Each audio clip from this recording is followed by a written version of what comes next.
In some ways, homeschooling gets absolutely harder, and in other ways, it gets easier.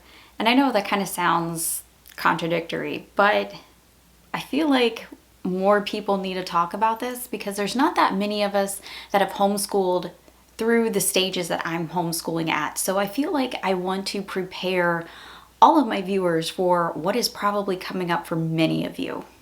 So in some ways, homeschooling gets absolutely harder, and it's supposed to, right? Our subjects are supposed to increase with difficulty as the child progresses through closer and closer to graduation. You know, that's kind of the obvious point here. And at the same time, it also gets easier because we are not micromanaging every small little thing anymore, and we are fostering that independence in our children. I don't have to oversee cursive handwriting anymore, and I don't have to read the directions to my son anymore. You know, he can kind of open the book and see what he's supposed to be doing for the day. But it also becomes harder because the subjects are more in-depth, the subjects are more difficult, and the conversations that we have around each subject are going to be more in-depth and meaningful, which is not a bad thing. That's actually a really good thing. And you know, as we inch closer and closer to graduation, there is more pressure on us as parents because we want to make sure that we have all the checks in the boxes and everything that they need for graduation. So there are a lot of things that can feel more difficult as we get to the end of homeschooling. So let's talk about independence because that is one of the main things here. And you guys know I talk about teaching independence constantly on my channel. I feel like it's a very, very important thing to be teaching our kids because if they are planning on going to college or having a career, they can't have someone micromanaging them 24/7. So I like to start this really early on, and part of the reason I did this was because I do have a chronic illness. There's no cure for it, and there are just some days I literally cannot micromanage my kids. So I started teaching both of my children very early on how to work independently. And this started before they could even read directions. And, you know, I think I have some videos on this. If not, let me know and I'll work on some videos on little ways to start teaching independence. So when they get to high school, you can pretty much be almost hands off, you know, just kind of like as an overseer, manager type role. So I do not teach every single subject. I pick several subjects that I want to teach every single year that we kind of do as a family. And then the rest of the subjects he pretty much does independently of me and my husband. And we just kind of oversee those subjects. I grade all the tests and things like that, but he kind of works independently of us. And a lot of those classes and courses, he has other instructors. So he has like online instructors. We have Mindy from Redefining Schools. She teaches literature to him and he has like a live class for that. So I feel like this is a really good way to prepare him for different instructors and different teaching styles and methods other than just me and my husband. So I'm stepping back academically, but we are stepping in more relationally. So I don't hover over every single assignment and I kind of let them manage their own time and their own school a little bit, because that's teaching independence and that's teaching time management and that's teaching responsibility. So the subjects, of course, are going to get harder and that's expected and that's normal. I'm not going to be teaching the same type of science that I was teaching in 3rd grade in grade 9. So algebra is harder than just multiplication tables. You know, high school literature requires deep analysis and in conversations. And writing becomes more complex. That's normal. That's what we want. So we have, you know, a regular rhythm to our homeschool. So we start with Bible first, and then we go into geometry, and then, you know, he kind of goes from there. And we have certain things that we do in order, which kind of sets the rhythm in our house, which is, you know, why I'm able to film this, because I know exactly what he's going to do when he gets up here, you know, in a little bit. So I have a rhythm that I kind of, you know, I kind of move around him, but it really sets the tone in our whole home. But then there's also a little bit more pressure on us as parents because transcripts are coming, and I get lots and lots and lots of questions from parents about transcripts. Now, I do two things here. A lot of you know we use a cover school. I do not name the cover school that we use because my child is still enrolled, and I don't think most creators online, especially public people with the platform that I have, would say the name of their child's school where they're enrolled. You get what I mean? That's just something that I keep to ourselves. I keep private for safety reasons, because if y'all seen some of the conversations that I've had with people, some of the messages that I get, you would understand I need to protect our safety and I need to protect my child. So that's just one of the things that I can't really give out.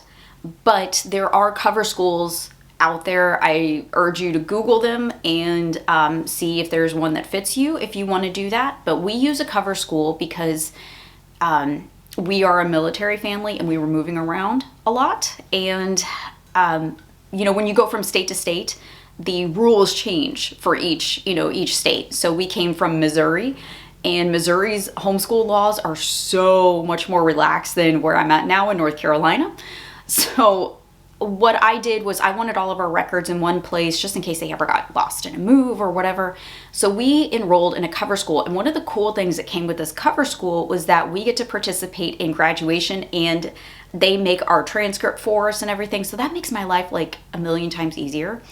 So my oldest child, who has already graduated, he has a full transcript already from his cover school and a diploma from his cover school, but you can also make one online. It does not need to be a stressful thing. You can easily make a transcript with like Excel on your computer, and that's honestly what a lot of people do. There are things you can buy.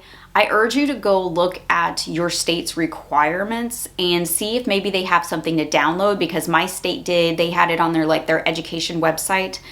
There's like a whole branch of that website for homeschoolers, and you could just kind of like scroll down and there's like a transcript download type thing, and you can just fill this out and that's your transcript.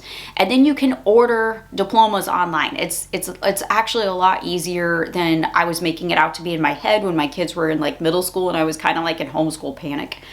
It's not nearly as difficult as you think.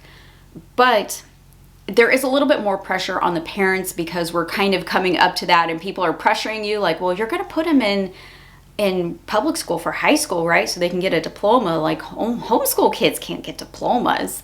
Yes, you can. Yes, you can. You can get a diploma and a transcript. It's super easy. You can even buy your diploma from an online vendor on, I found him on Google. It's so easy. So it's a lot easier than you think it is. It's just, you have to go and find those resources online. So I urge you not to panic. These things are a lot easier than you think they are. And there's so many of us who have already done it. I promise you, you can get your homeschool child graduated.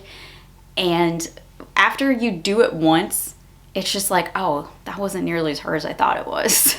So, like with my second child, I'm not nearly as like stressed out about it as I was with the first.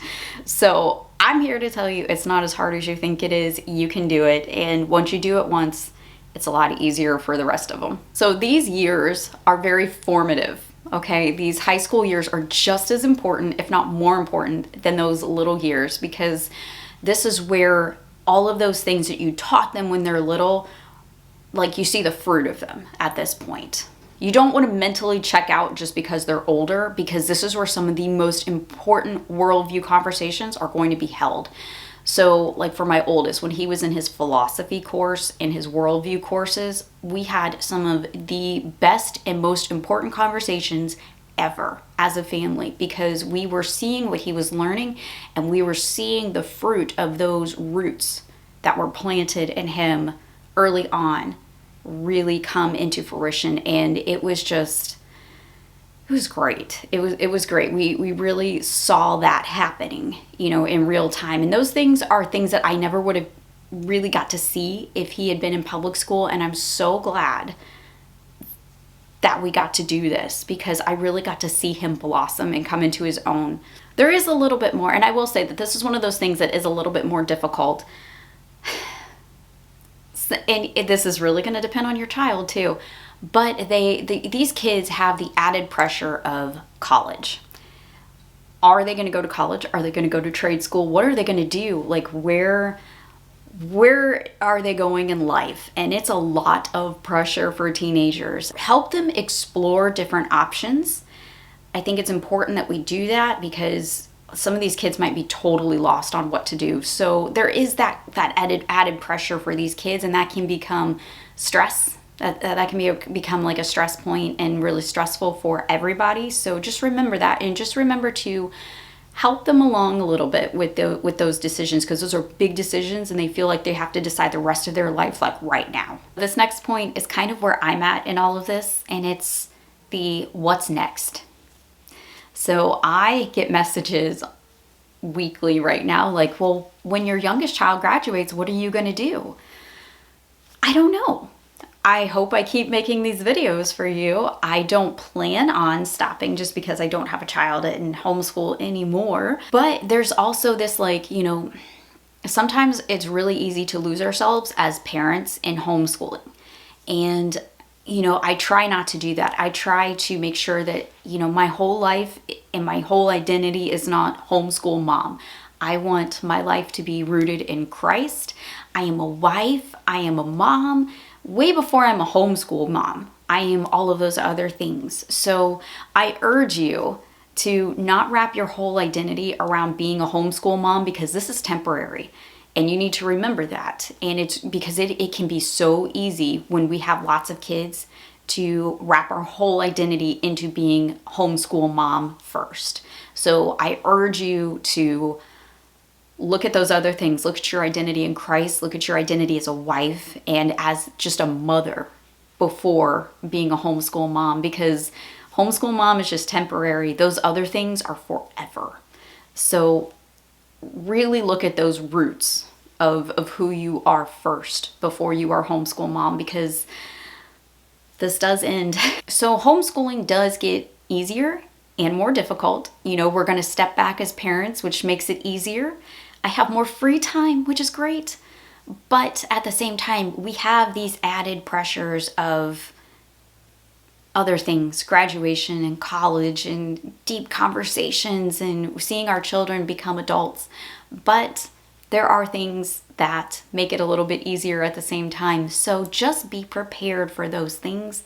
It happens to all of us. We're going to get through it, and we're going to get through to graduation, I promise you. Thank you for hanging out with me today. I hope that you have a wonderful rest of your day, and happy homeschooling.